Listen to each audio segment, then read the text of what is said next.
Okay, good afternoon, everybody. Welcome to this track. We have given 5 minutes. In Spanish, we call it courtesy 5 minutes. So what I think we should be starting now. Thank you for coming. We understand that those of you who are attending the track are really interested in the topic, taking into account that the competition with the other two topics is very, very high. There are very relevant topics there, so we can certainly understand that this is not the best option for many. Both Eva Piska and myself are leading this track. So I would like to ask Eva to introduce herself for a while. She will be having the second session on Sunday afternoon, and I'm going to have the first one this afternoon. But first of all, I will let you know who Eva is by herself.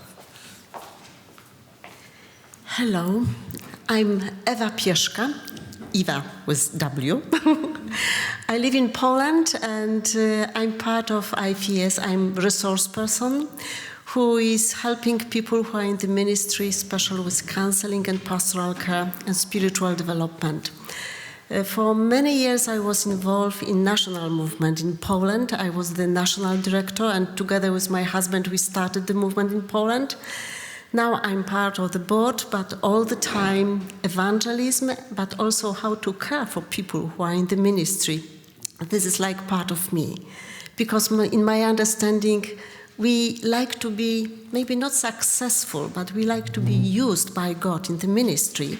But in the same way, how we care and how we lead other people, we have also to care for ourselves. So this is why together, yes, with Pablo, we would like to invite you, and we will a little bit lead you in this subject, which for both of us is very important. And we understood that being in the ministry, this is also our focus, and this is not egoism, that sometimes we have to think about ourselves. So thank you that you are here, and we really pray that this time it will be also a very special time, how you and we can meet God. Thank you, Eva. I'm Pablo from Barcelona, Spain. I'm very pleased to be here. I think this is my third FOIA conference, and Marta is with me, my wife, in the last row. She's very humble, she said by the end. I studied medicine and specialized in psychiatry. I am a pastor's son. I was brought up in a pastor's family. And this is why this topic on taking care of our own vineyard has always been very, very relevant for me, not only from a theoretical viewpoint, but also from a practical viewpoint. Just before we start, I would like to know how many of you are acquainted, at least know about my little book, Take Care of Yourself. So it's quite a lot. It's almost half of them. For those of you who do not know it, this is a booklet. It's a small book, 70, 80 pages, that was born in one of the FOIA conferences. On the way back to the airport from Rome, in Italy, Lindsay suggested me to write this book. And all that I'm going to say this afternoon, you can find it in much more explained, in much more detail in the book. So the book is a good complement for this. Now, before we start, I would like to ask Francesco from Italy to lead us in prayer.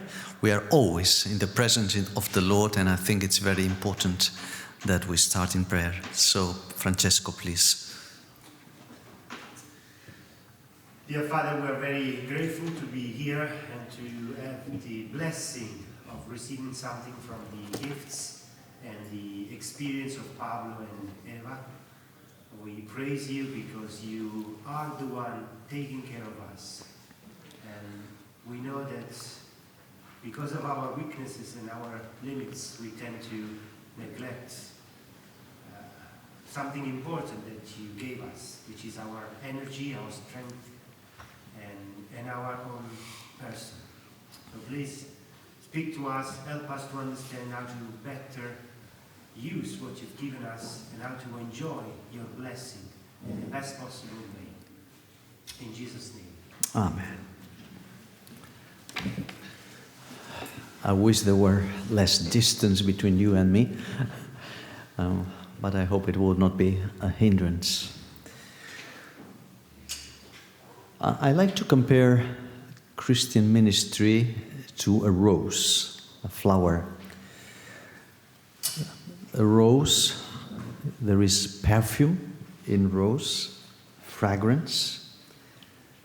These are the pleasant parts of Christian ministry, the good smell.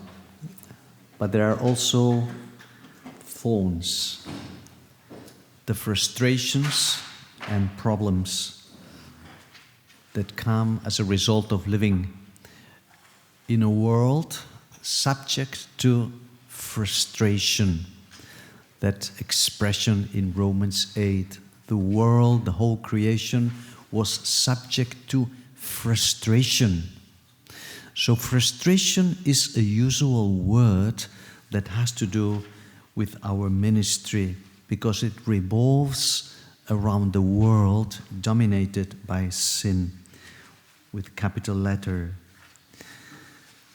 So Christian ministry is both at the same time glorious, it smells of Christ, and frustrating. It is limited by sin. And this illustration of the rose has helped me over the years. There is fragrance, you can smell the smell of Christ. At the same time, there are thorns that are hurting and sometimes make us bleed. Not a few Christian leaders, pastors, missionaries give up their ministry. Approximately, at least in a country like the United States, at least half, 50% of those who start in Christian ministry do not end it. Before retirement, they give up. What has happened? They feel they cannot cope anymore. Burnout, exhaustion, is one of the worst enemies and threats in ministry. It is not only our problem, it was Moses' problem. Moses resigned twice. And he said, God, I'm fed up. I'm fed up with these people. I do not want to endure them anymore. So it is very important to start well, but it is even more important to end well. It is important to start well, but it is even more important to end well. This is why we are having this track. And one of the best ways, perhaps a vital one, to take care for our own life is following the advice of the Bible. According to the scriptures, according to the Bible, caring for our own life, guarding our physical, emotional, and spiritual well-being. And notice what I'm going to say now. It is not only a right, but a duty. Caring for our own life is not a luxury. It's not tourism. is not holidays in our Christian life. It is a daily duty. And if we want to be good stewards of our life and our ministry, we need to take care of our own vineyard too. There is a striking verse in the Song of Songs. I think it's not by chance that it is in the book of love in the Bible, the Song of Songs. And in this book, we find somehow surprising verse, a text that says, they made me take care of the vineyards, but my own vineyard I neglected. Song of Songs, chapter 1, verse 6, second part. I was an excellent guard of the vineyards of others, and yet my own vineyard I neglected. I think this is the problem. This is the danger. And this is the mistake not a few Christian leaders make. Billy Graham was once asked, what would you change if you could start your life, your ministry again? And surprisingly, do you know what he replied? I would preach only once a day. I would preach only once a day. What does that strange sentence mean? A fruitful ministry is not the same as a full ministry. And this is one of the most important principles. A fruitful ministry is not the same as a full ministry. A ministry packed with activities and unceasing action. Poor sleeping, no holidays, no time for family, no time to refresh yourself physically, emotionally, or spiritually. We are more likely to neglect the care of our own vineyard when we forget God's original design for us. Have you ever wondered what is this original design for us? God made us human beings, not human doings. We are human beings, not human doings. What does that mean? Our identity and value before God come primarily from who we are, not from what we do. And that is very important in a society that, as we will see later, evaluates success in very different terms. Before God, the primary thing is who we are. Now, this divine design, human beings, includes a balance between working and resting, giving and receiving. There is a time for everything under the sun, and there is a time for leisure, and there is a time for work. Now, this may sound very obvious to you. I have been working as a clinical psychiatrist and a professional counselor for over 40 years. I could tell you that at least 50% of the Christian leaders I have been counseling and who are near burnout or exhaustion, at least 50% did not have a regular time for the threefold rest God established in His creation. God set three rests, three sorts of rest.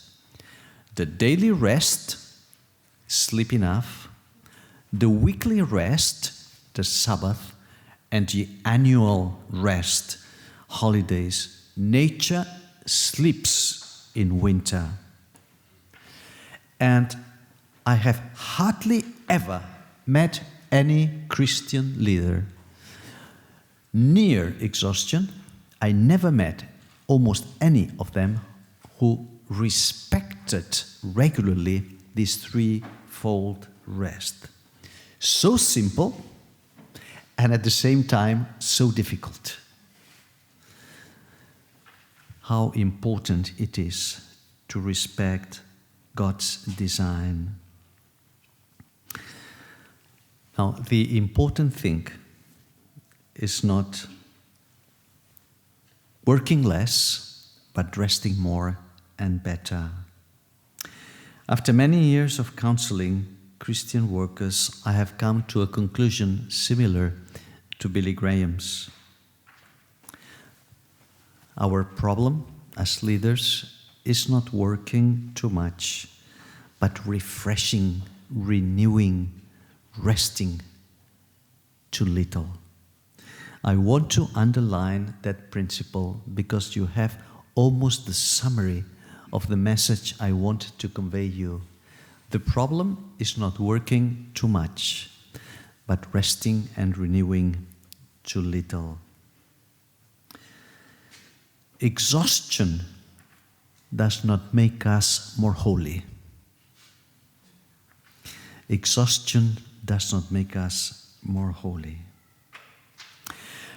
Now, let's go a little bit further. We have seen so far what we could call the duty to care for our own vineyard. This is God's design for us. Secondly, what are some of the main causes why we neglect the care of our own vineyard? What I call the empty pool syndrome. I will not explain here the empty pool syndrome. You can find it in the book. The empty pool syndrome is when more energy goes out than the energy that comes in. And that finally leads to exhaustion. But I want to concentrate this afternoon, as we have no much time, in the causes to give you practical help, practical hints, some tools that you may bring home. The first reason that can lead us into exhaustion is activism, hyperactivity, doing too many things. Usually Christian leaders are very gifted people. You can do many things very well. And that, which is originally a blessing, it is always a problem. Hyperactivity, the mistake of doing too many things, may be due mainly to two reasons. First, the loss of clear priorities and objectives in your life. I ask you, how often do you review your priorities, your goals and objectives? Every year? Every 5 years? Never? I think it's very important that we regularly review the goals and objectives for our ministry according to God's will. Later on, I will give you some more practical hints. It's very important to have a roadmap to drive well the race of life. Now, today maps are not used anymore. We have the GPS, the navigator, that helps us. We all need a clear GPS to help us avoid doing too many things.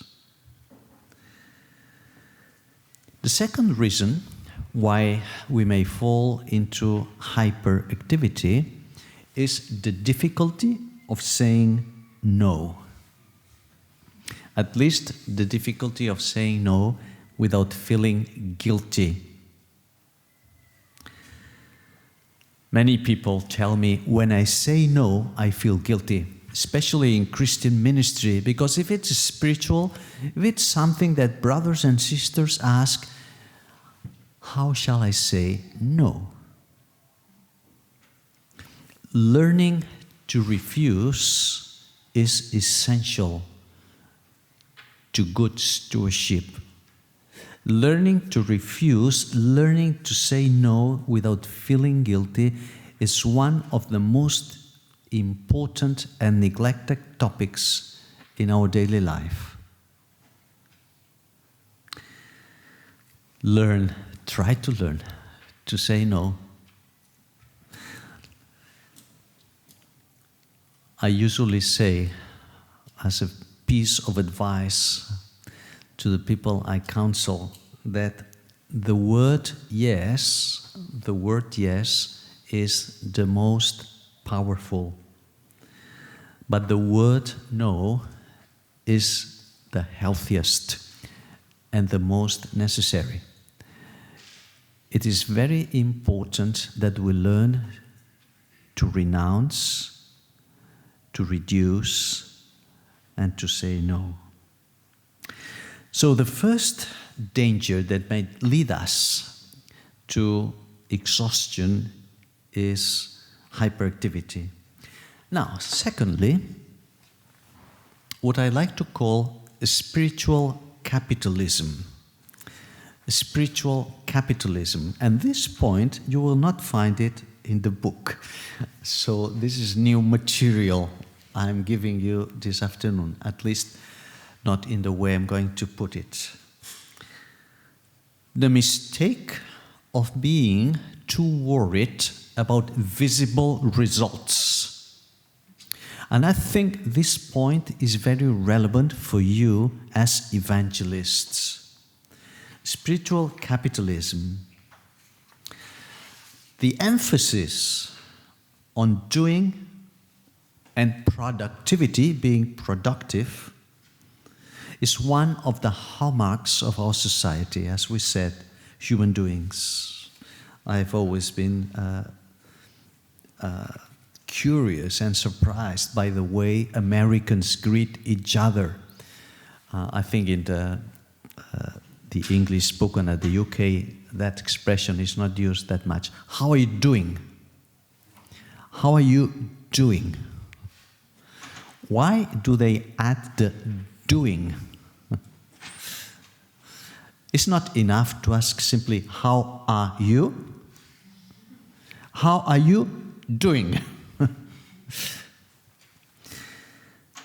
Being fruitful, as we said, is not the same as being successful. Bearing fruit goes beyond being productive. Being fruitful has to do with character and attitudes. I will repeat that. Being fruitful has to do with character and attitudes, at least primarily, rather than results. Results in a fallen world are subject to the curse of sin, are not reliable. They are not reliable. Actually, results may be very tricky. Thorns and thistles, Genesis 3. Thorns and thistles are also, maybe also, the outcome of a well-done work. Thorns and thistles, bad results, can be the outcome of a well-performed work. You remember the parable of the vineyard in Isaiah chapter 4, when God, referring to his people, the people of Israel, said, my lover had a vineyard. It refers to God himself. I cared for it. I watered it. I cultivated it. I pruned it. I did for my vineyard all that I could. And this is God working for the vineyard. And yet, hoping good grape, the result was wild, bitter grapes. So God himself had to go through the experience of a perfect, impeccable, excellent work, and yet the results were not as good. Have you ever considered the list of heroes of faith in Hebrews 11? I have to confess that if I have had to write this list, I would have not included many of the names. I would have not included them. I have always found striking and encouraging that some of the names of the glorious list were clearly losers, not winners, according to the standards, to the world's standards. This honor list even includes anonymous life wanderers. I quote Hebrews 11, verses 36 to 38. They went about in sheepskins and goatskins, destitute, persecuted, and mistreated. The world was not worthy of them. They wandered in deserts and mountains, living in caves and in holes in the ground. Were they winners, successful people, or were they losers? We do not know what they achieved about the visible results, but their names are included in the list. No results mentioned, except that they wandered in life. The eyes of faith look at success in life from a very different perspective of the world's. I want to stop here for a minute because this is very important. The principle, the basic principle that molds, shapes success for us as Christian leaders and especially as Christian evangelists is the principle of the sower, the metaphor of the sower. Sowing is the essential activity of a Christian leader and mainly an evangelist.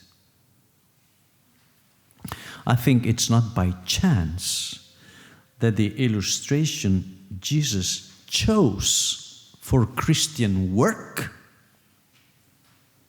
is that of the sower. I think it is not by chance. Jesus was very intentional. Sowing and reaping always contain an element of mystery. Uncertainty. When we sow the seed of the gospel, there is a much deeper reality hidden to our sight that only God knows. And eventually, time will reveal this hidden part to us. Probably not until we are in heaven. Our eyes here on earth reach only to see the here and now, but the eyes of faith reach further beyond and contemplate reality from the view of eternity.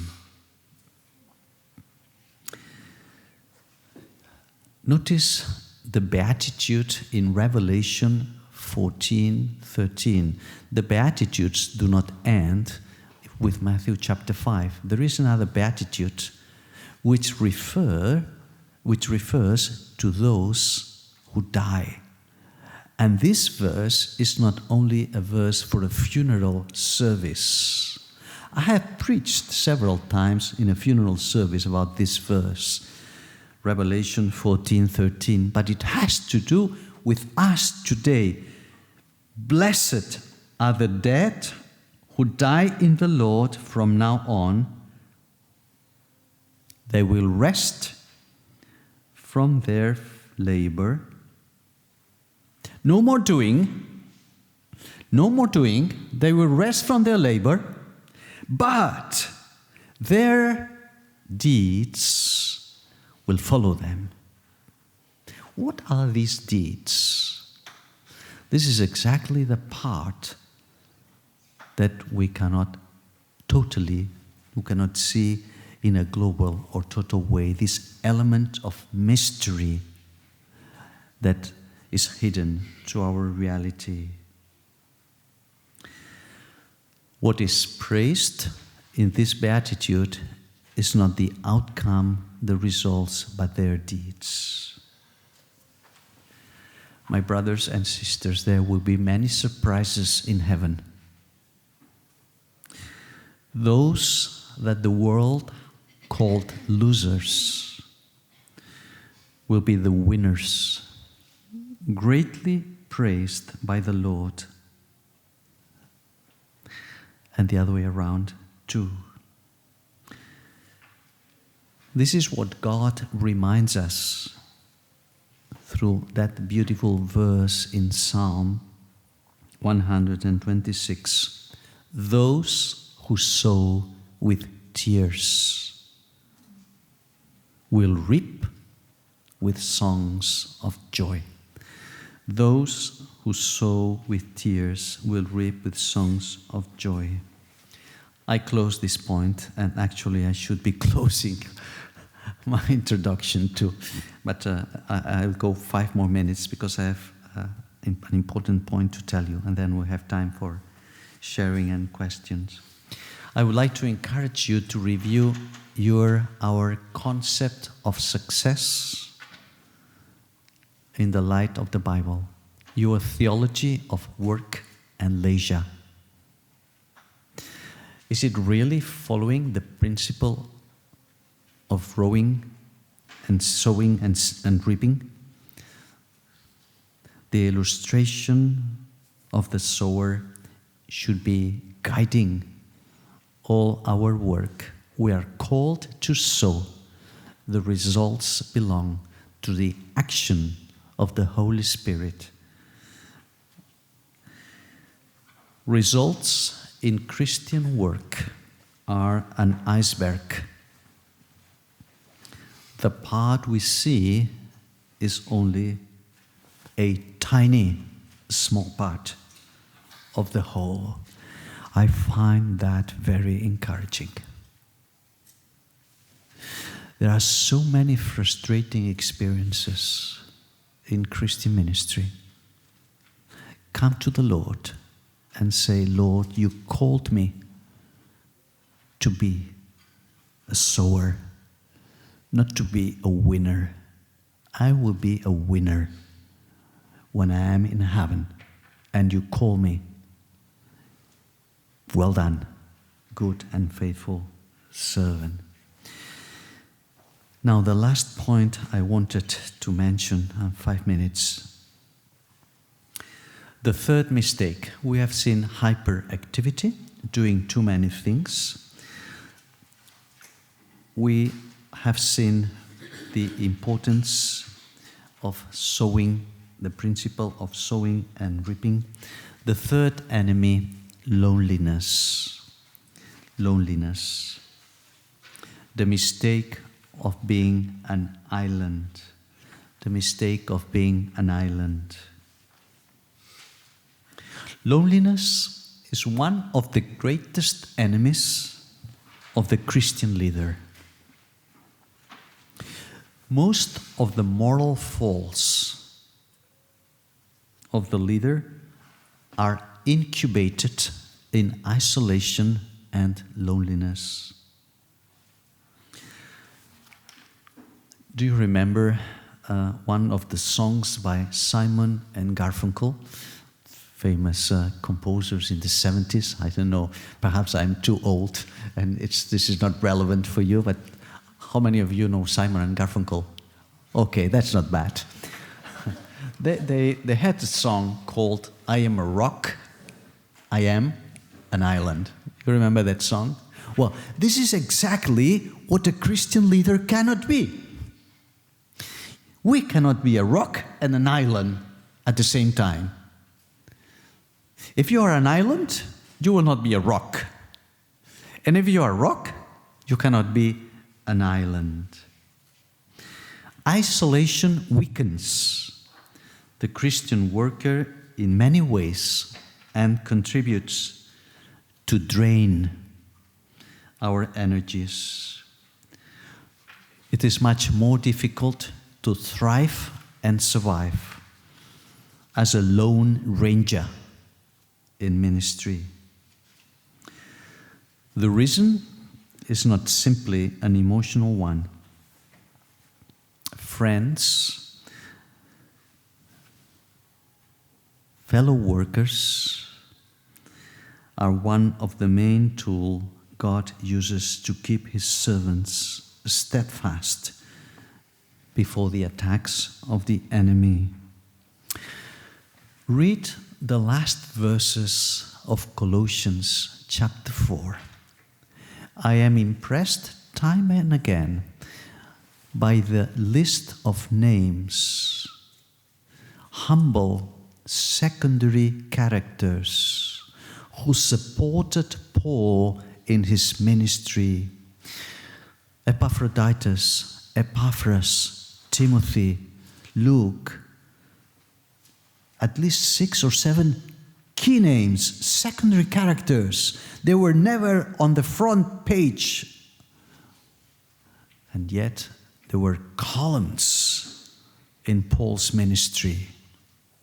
We all need our Epaphroditus and our Tychicus and our Luke.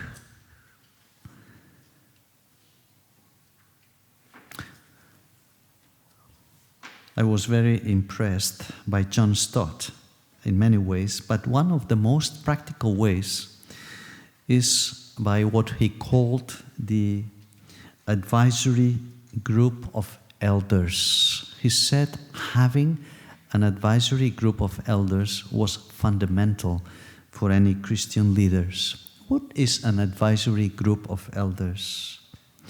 A small, personal, accountability and support relationship.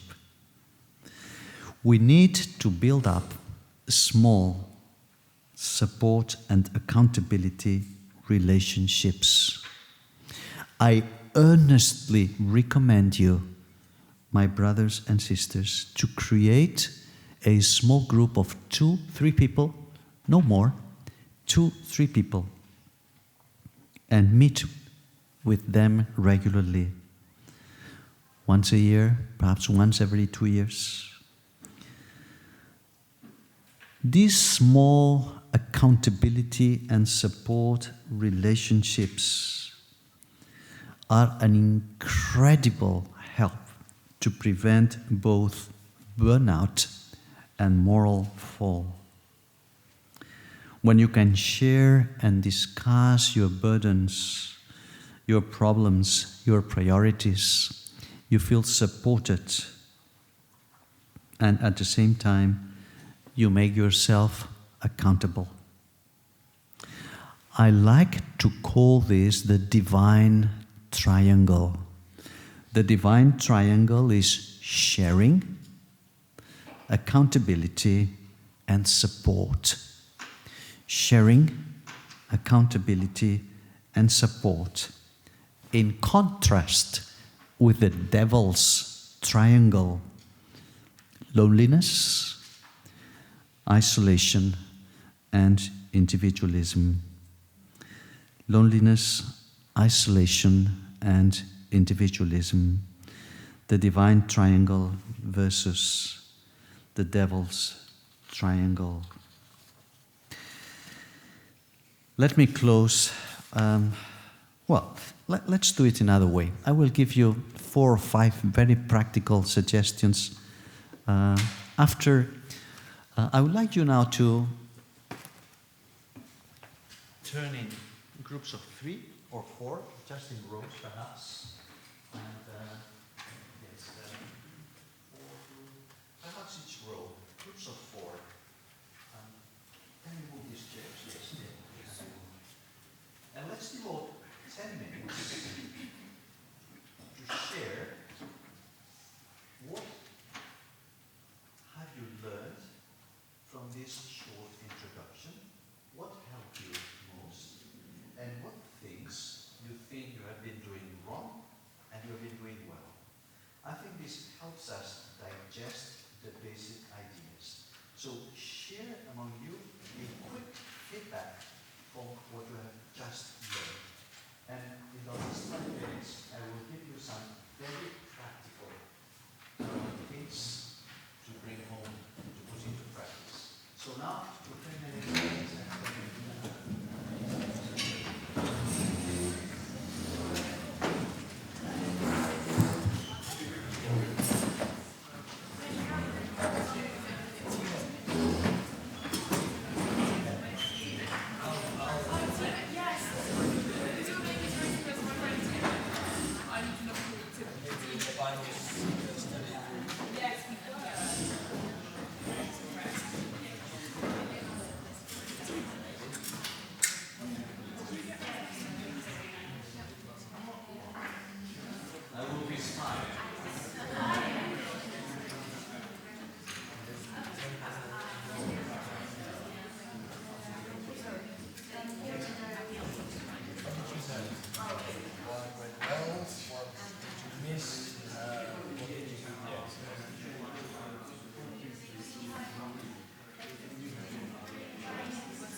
doesn't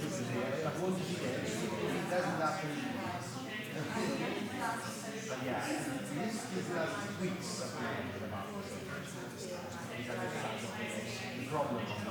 So we now focus more on what I can do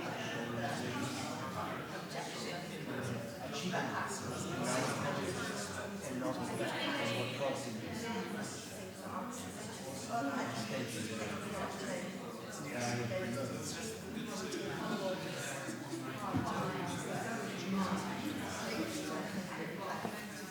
On the other hand, something that we have to learn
Okay, you don't need to turn your chairs, stay as you are.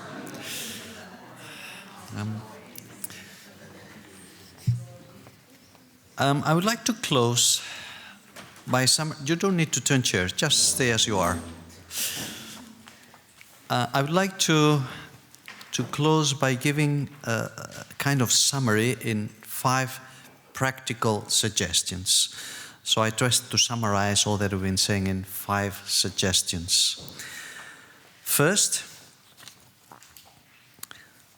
remember that taking care of your vineyard, guarding your vineyard is part of your ministry. Remember that guarding your vineyard is part of your ministry.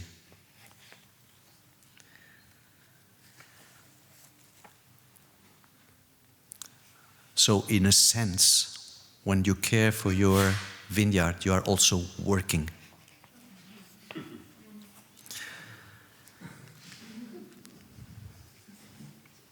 Secondly, learn to say no without feeling guilty.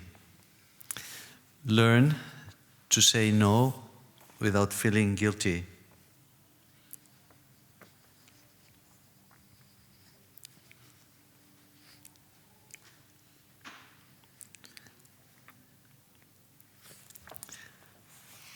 Thirdly,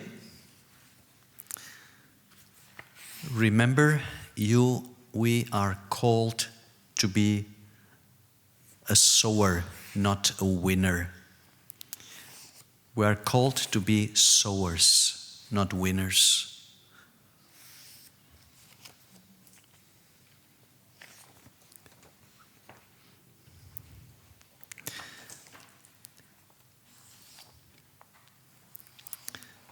Fourthly, look for your Epaphroditus, Timothy's, Epaphras looks 2 or 3 people who can be columns of support and accountability, your advisory group of elders.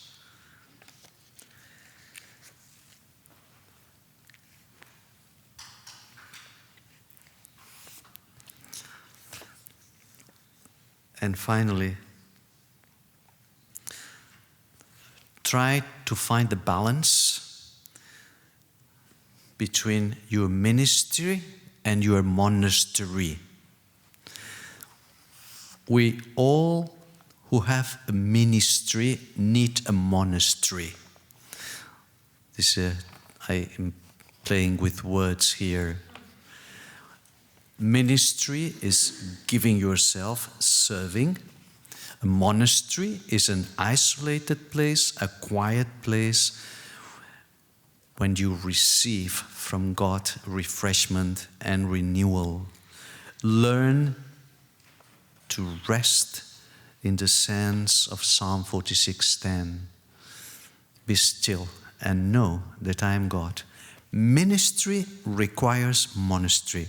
So find your monastery and your monastery activities. Learn to be monks. I hope by the grace of God you will be able to put into practice all these practical suggestions. Perhaps you can add more to your list. I think these 5 will be a good prevention so that you don't fall into the empty pool syndrome. If you have any question, I suggest you give them to me written, and we'll try with Eva to answer tomorrow. I wouldn't like to leave you with any doubt or question. So all questions, give them to us, to myself or to Eva, and we'll try to answer them. On Sunday, we have the second part. Eva will be addressing it, and we'll also have some time for public questions where we will be able to answer the questions that you are putting to us. I hope it was at least a little help for you to, so that you never have to run into what we call the Moses syndrome, that was resigning to God several times. Eva, would you like to close in prayer?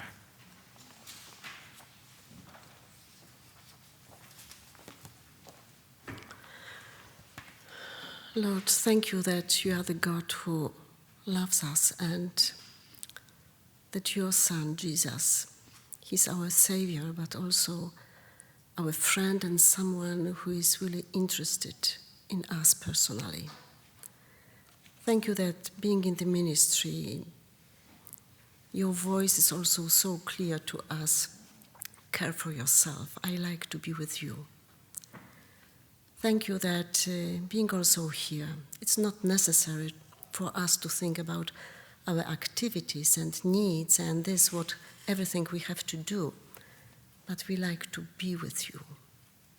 So, Lord, I ask you that coming to us and being with us, you are so gracious that knowing us in such a very personal way, you are coming here because you know that sometimes, and also now maybe, we need to rest. We like to be with you. We like really to feel your presence because you are here for us. Thank you for this. Amen. Amen.